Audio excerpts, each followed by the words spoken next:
Burgess here with Music Marketing TV, and today I'm going to show you how to use Sakura to make this bass sound. Eric from the future here for just a brief moment.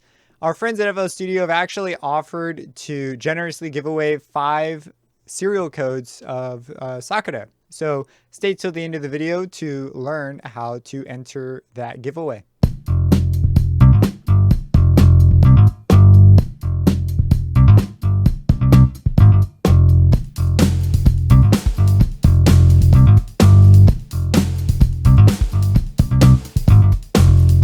That's what we're looking at here. So let's go ahead, let's bring up the channel rack, and it is all inside a patcher.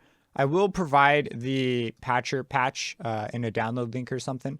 So first we have the Sakura. This is creating the initial sound. Then it goes through hardcore, which comes with FL Studio. I'm using the EQ, a bit of a reverb, and the Model C for the cabinet emulation. If we actually lose the cabinet emulation and we just do this, it sounds like this.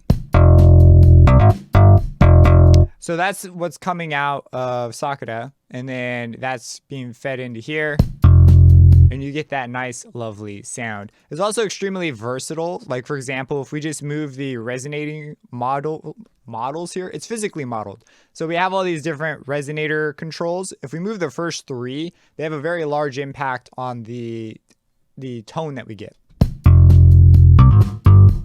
Like that little bit right there, boom, different. Imagine just automating this as it plays.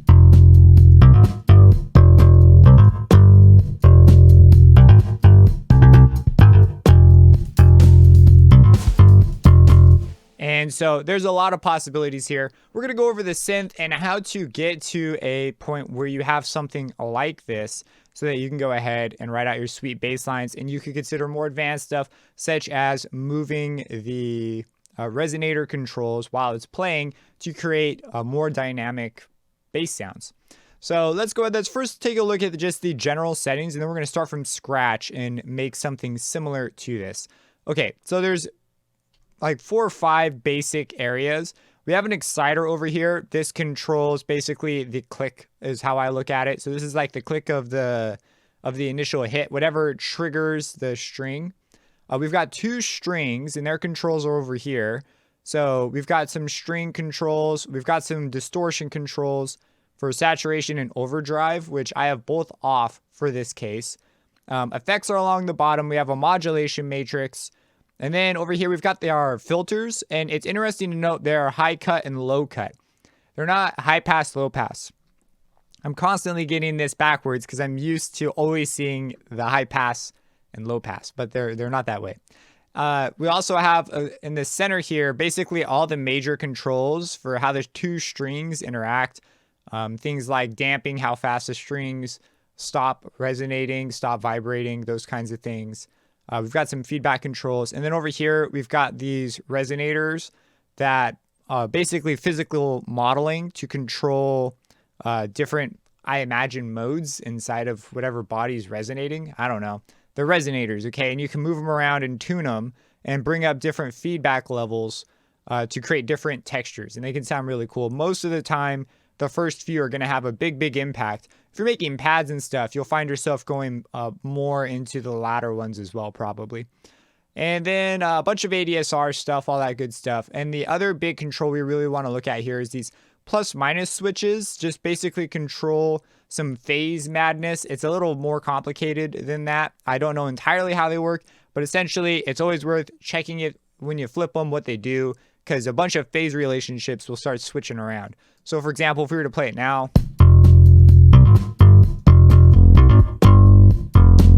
there's your difference there. Sometimes you get really mechanical differences out. Other times you get a pretty nice difference. Like that was really useful.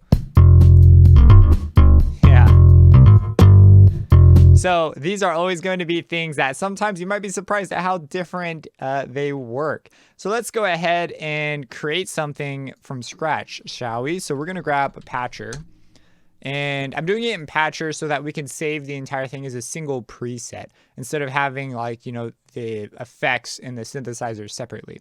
So once patcher's open, you can hit F8 to open up the plugin picker. Go ahead and load a Sakura up. We'll worry about the hardcore a little bit later, and let's just go ahead and steal the MIDI from pattern 2. So I'm just going to move this off to the side here so it's easier to see. We're just going to yoink and paste that in. So now this is playing off this Sakura, and it sounds like this. So it starts us off with the atmospheres presets. So you could go to bass, and this will actually give us pretty solid starting point. If you want something that's a little more basic, I think, well, okay, not basic, but a little closer to what I think would be initialized presets. I think these basses under the default section are closer to that if you want to start from scratch. So for example, let's just start from bass 3, just so you could sort of see how parameters will affect things. If we start super close to where we are, then it's mostly just gonna, you won't see as much on how the parameters work.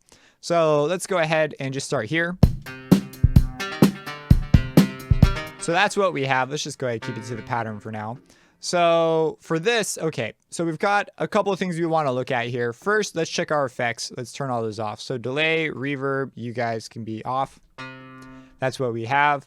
We're going to bring down the overdrive and the saturation, and I like to pump the volume while I'm working just so I can hear all the little details. So that's maybe a bit much. This volume knob I actually really like because it's super responsive. Okay, I've got some glide notes in there, which is why you hear those pitch bends every now and then. That's now actually built into the synth. FL has native support for glide notes.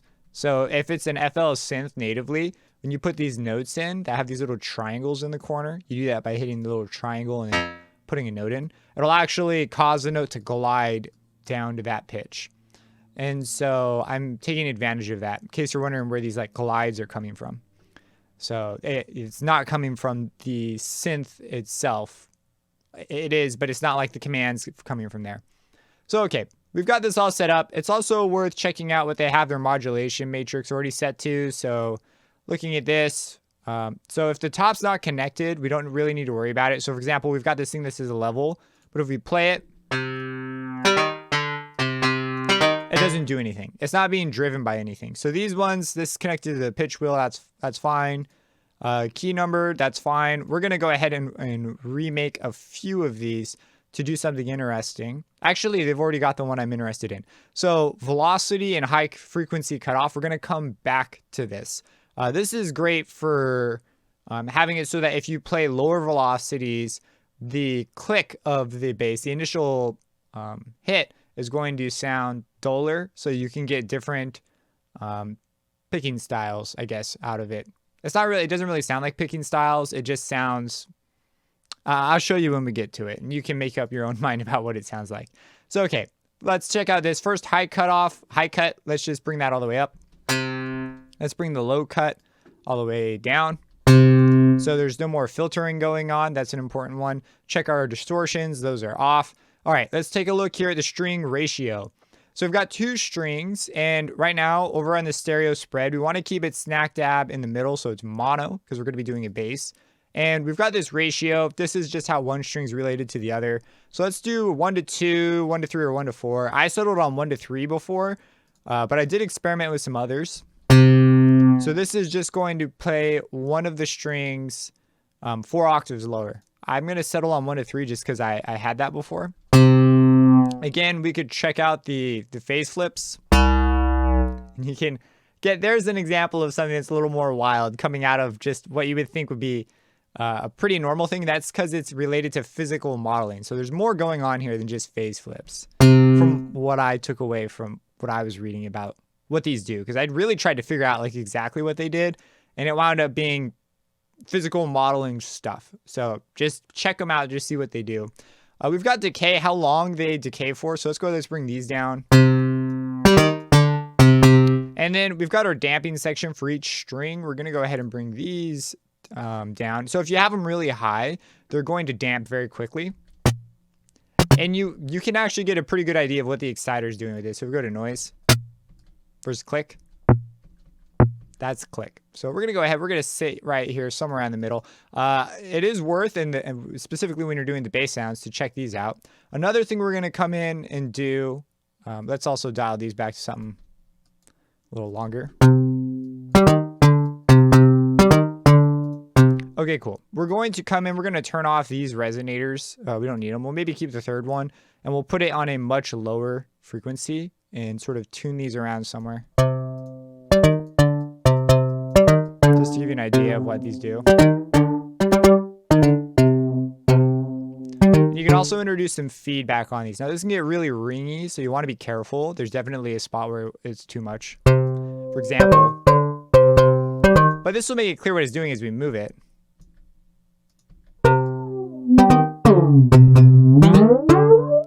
So you can get some really cool phaser effects, or flanger effects, I mean to say, which can be pretty nice.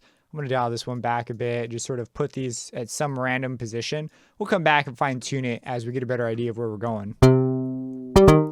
All right, up next, we want to pay attention to what the high cut, low cut, what these envelopes look like. So generally you're going to want these to be pretty short. The longer ones are going to be useful for some other sounds. Generally, for the bass, you're going to want to keep these shorter, and let's make it a bit duller. So you see right there, we get a really clear click versus that. So you're able to sort of dial in what you want, and you can use the decay to sort of smear it a bit more after. So the initial hit will still be fast, but then the decay off of it afterwards, it's going to have a little bit more nuance to it. All right, so we've got these things set up, and now that we have this sort of set up the way it is, you notice that on some of these notes, the velocities are low and high. So like the notes, let me move this over. So these notes have these velocities where this one has a much lower velocity. So this one's going to have less of that click in it, which can really go a long way to making it sound just way more musical. So instead of them having the velocity control the level directly, we've got the velocity linked up to the high cutoff filter, this knob right here. So as this knob moves around, as the velocities change, it's going to make notes sound more or less clicky. And you're going to want to have this on the plus, because if you have it on the minus, high velocities will have a very low cutoff value, as you can see how dull that sounds. So you want to have it positively related, which just means higher values will be higher values here, higher cutoff values. So make sure that's clear. The rest of these we're not really going to touch. You could set up a few more if you want. I tried some interesting things with the LFO, which you can select an LFO and then have it control different things here. And in fact, I'm going to take off this little pitch variation. I don't want that. Makes sense with the sound they have here. All right, so with that, let's try out some different phase relationships. Make sure our saturation's down, bring the decay and release down.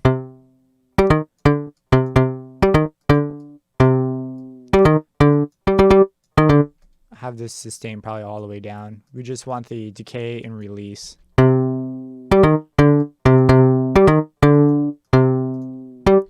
All right, so now that we're here, we're going to look at the transpose control up here. We're going to bring this down 2 octaves, this guy up here. And we can begin to look. I went up to an octave. I didn't say it, but you saw me do it. I went up an octave just because 2 is way too low. Now we're going to dial in the resonators here a bit more. And this is where the sharpness control right here can get pretty interesting if we move this closer, or the pickup.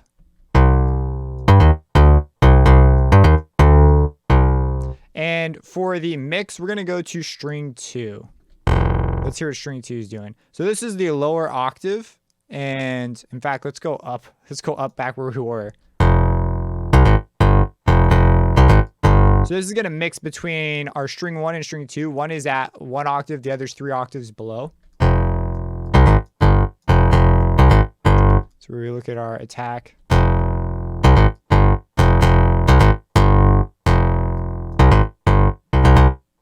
Let's try changing up the... That's fine. Bring down the feedback too. We don't need feedback very much for this.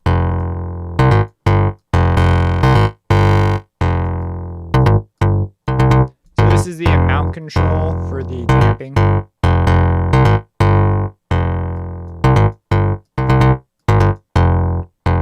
All right, so it sounds pretty artificial right now, but that's totally okay. What we want to do is let's step it up a bit more by adding a hard chord to this. So we're going to go and add one. I'm going to add it under the effects. It's not in my plugin picker list. So I have to go to add plugin and go to more for the effects list. You can type in hard and it'll pop up. If you add a star, it'll actually drop it right in. So I'm going to take this off and route this sort of in. That's what we have right now. Now there's a preset nearby that has that reverb right here. So I tend to just click these to turn these first two off. Now we've got our verb, bring our decay way down. It already sounds way, way better. And that's the magic of the cab modeling. And we're also going to use the EQ here. Now, we're feeding this a pretty hot signal. So we might dial this back now. Dial back the output. And we'll worry more about that later. But you could come in, dial in an EQ curve. Make sure you turn it on first. And I settled on Model C. There's a whole bunch in here that you could try out, but I was most happy with Model C. And this is where we can come in and begin to sort of move these around. Maybe we will pump it up a bit.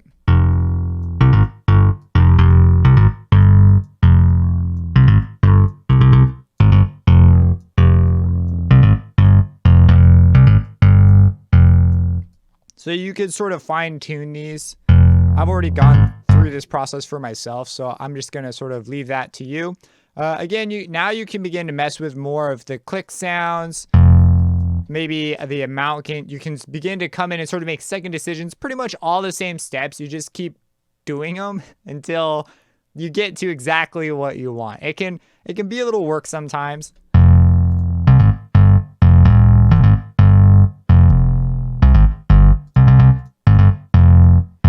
And we can move the sharpness around.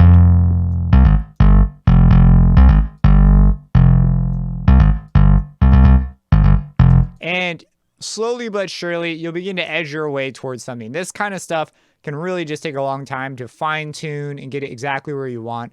And that's pretty much the process. After you have it done, you can just go ahead and click up here and go to Save Preset As. And you can save this so that next time you can load it up and you've already got a patch sort of catered to what you want. So knowing all these things, we can take a look at my sort of more refined. I've already picked where I want everything to be. And these are just the particular settings I wound up on, and this will be available for you to sort of grab and mess with. I started with the bass 3 patch, and that was my initial starting point, and just moved from there. Something that was really key to this also was making sure that saturation and overdrive were off. If you have them on, it just kind of chokes your sound and really just crushes it. So having those off was pretty important. And that's pretty much Sakura. That's like the basics of working with it, what the different controls do. It's a great synth because it's a one-page synth, so there's not like menus and things you have to go dig through. But after you have it set up, you can really begin to branch out into more other sound design projects. Create a pad, create something that's maybe uses the strange behavior of what happens when you move the resonators. I mean, there's just a lot of options you have here. If you have any questions about this, feel free to let me know. Subscribe and hit that bell icon for future videos. Eric from the future here one more time. To enter the giveaway, you need to be subscribed to the channel, like the video, and comment down below what you like about FL Studio. Also, we will be contacting you through your email that will be displayed on your YouTube. So make sure that that is available, and you can see the description for more details. Thanks a bunch, and have a blessed day.